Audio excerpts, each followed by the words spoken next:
Assalamualaikum adik-adik, selamat pagi, selamat siang, dan selamat malam. Kita kembali lagi belajar fisika tentang materi elastisitas pada zat padat.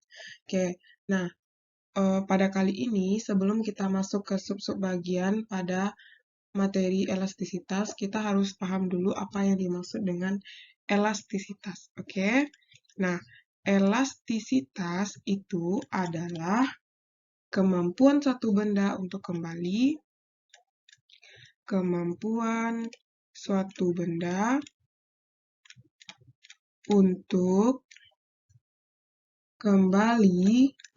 ke bentuk awalnya setelah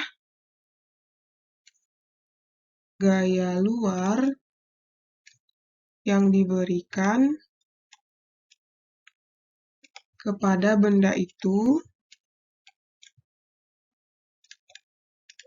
dihilangkan. Oke, jadi kata kuncinya adalah kemampuan suatu benda kembali ke bentuk semula. Berarti kembali ke bentuk awalnya setelah gaya luar yang diberikan. Oke, nah kemudian nanti di benda-benda ini juga terbagi. Elastisitas ini ada dua jenis. Yang pertama adalah benda itu terbagi atas dua jenis nanti ya. Ada yang sifatnya tidak elastis, kemudian ada yang sifatnya elastis. Jadi, lawan dari elastisitas adalah tidak elastis. Berarti kalau tidak elastis itu berarti dia tidak dapat kembali ke bentuk semula. Oke. Nah, apa saja contohnya? Kalau yang tidak dapat kembali ke bentuk semula, misalnya tanah liat ya. Contoh tanah liat. Kemudian apalagi lilin ya. Nah, lilin. Nah, dan lain-lain ya. Kalau misalnya elastis apa contohnya? Karet, ya kan? Nah, terus apa lagi? Ya pokoknya sejenis karet lah ya, atau pegas gitu kan. Nah, jadi dia bisa kembali ke bentuk semula. Tapi kalau misalnya kayak tanah liat, kan ketika kita beri gaya udah berubah aja bentuknya kan, nggak bisa lagi kembali ke bentuk semula. Oke, itulah terlebih dahulu konsep dari elastisitas, dan lawan dari elastisitas adalah tidak elastis. Nah, kita lanjutkan regangan dan tegangan. Sekarang kita lanjutkan tegangan, oke? Nah, sekarang sebelum kita masuk apa itu pengertian tegangan, kita lihat terlebih dahulu contohnya ya. Nah, pada tegangan itu, misalnya ada seutas kawat yang ditarik dengan luas penampang A. Nah, misalnya kita kasih gambar, ada sebuah kawat berbentuk tabung gitu ya.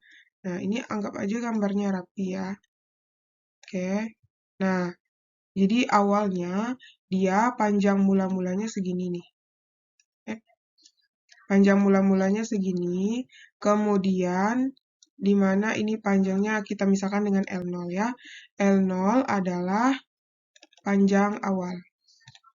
Nah, kemudian misalnya di satunya apa nih?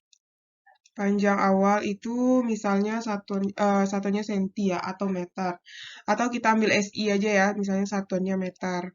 Nah, kemudian ketika kita tarik, diberi gaya F, nah, dia menjadi tambah panjang. Nah, misalnya yang awalnya segini, nah, nambah panjang dia ketika dia diberi gaya F, oke? Nah, ini adalah delta L, oke? Ini namanya delta L. Delta L itu adalah pertambahan panjang, oke? Pertambahan panjang. Nah, pertambahan panjang itu juga sama satuannya adalah meter. Nah, berarti kalau kita buat nyari delta L itu bisa kita rumuskan apa? Apa namanya? Kalau panjang keseluruhan ini apa berarti nih? Ini adalah L1 ya, L1.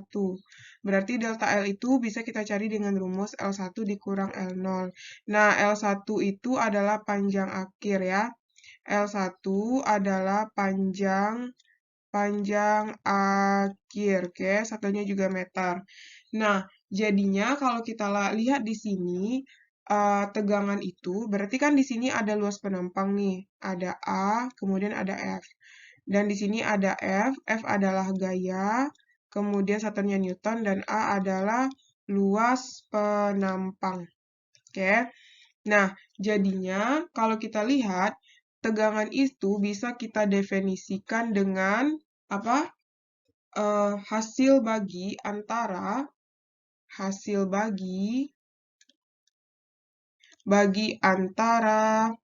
gaya tarik F yang dialami dengan luas penampang ya, luas penampang. Oke. Nah, jadi kalau kita rumuskan tegangan itu bisa dirumuskan yaitu nah, tegangan sendiri itu lambangnya TO ya. Ini tegangan. Oke. Jadi tegangan itu bisa kita rumuskan dengan rumus TO sama dengan F per A. Oke. Nah, inilah rumusnya tegangan. F per A. Gaya dibagi luas penampang ya. Gaya dibagi dengan luas penampang. Oke, paham ya adik-adik? Nah, karena kita udah paham tentang tegangan, oh ya satuannya belum ya. Nah, untuk tegangan itu satuannya adalah Newton per meter pangkat 2. Sedangkan luas itu satuannya adalah meter pangkat 2. Jadi satuan dari tegangan itu berasal dari gaya Newton dan M itu kan meter pangkat 2. Jadi TO sama dengan N per M pangkat 2. Oke? Paham ya? Kalau misalnya paham, kita lanjutkan lagi materi regangan. Yang kedua itu adalah regangan. Nah, regangan itu adalah didefinisikan sebagai hasil bagi antara pertambahan panjang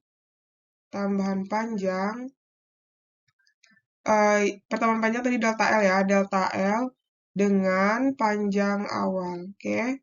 Dengan panjang awal, yaitu L0. Nah, jadi untuk regangan sendiri itu lambangnya adalah E ya, di mana rumusnya adalah E sama dengan delta L per L0. Nah, jadi delta L itu kan kita tahu tadi adalah pertambahan panjang ya. Pertambahan panjang satuannya adalah meter, L0 adalah panjang awal, dia satuannya juga meter. Nah, berarti ini meter, satuannya ini juga meter, berarti bisa dicoretkan. Jadinya E itu adalah regangan ya, regangan. Nah, dia nggak punya satuan ya, tidak ada satuan. Jadi dia berbentuk konstanta. Oke? Atau bisa juga tidak memiliki dimensi ya, tidak punya dimensi atau tidak punya dimensi. Oke? Nah, jadi begitulah ya untuk pemahaman dari regangan, yaitu pertambahan panjang dibagi dengan panjang awal. Nah, lambangnya adalah E. Sekarang kalau adik-adik sudah paham, kita lanjutkan lagi yang ketiga, yaitu grafik tegangan terhadap regangan. Nah, kita masuk bagian ketiga, yaitu membahas grafik tegangan terhadap regangan. Nah, di sini grafik tegangan terhadap regangan adalah titik-titik pada A, B, C, D, E ini apakah nama bagiannya? Oke, kita bahas satu-satu. Nah, pada titik A itu adalah batas hukum Hooke ya. Nah, pada titik A ini adalah batas hukum Hooke. Nah, kemudian pada titik B itu adalah batas elastisitas. Batas elastisitas. Nah, bagian yang C itu adalah titik tekuk. Kemudian bagian yang bagian yang E itu yang D adalah ini titik patah. Nah, jadi bagian deformasi elastisitas itu antara A dan B. Oke, A sampai B itu adalah deformasi Deformasi elastis. Deformasi elastis. Nah, jadi kemudian bagian di sini sampai D dari dari titik B sampai titik D itu adalah deformasi plastis.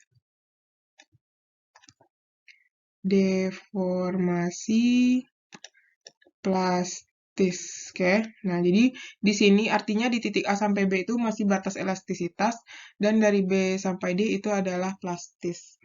Nah, jadi sampai di sini paham ya bagian-bagian dari hubungan grafik tegangan terhadap regangan, oke?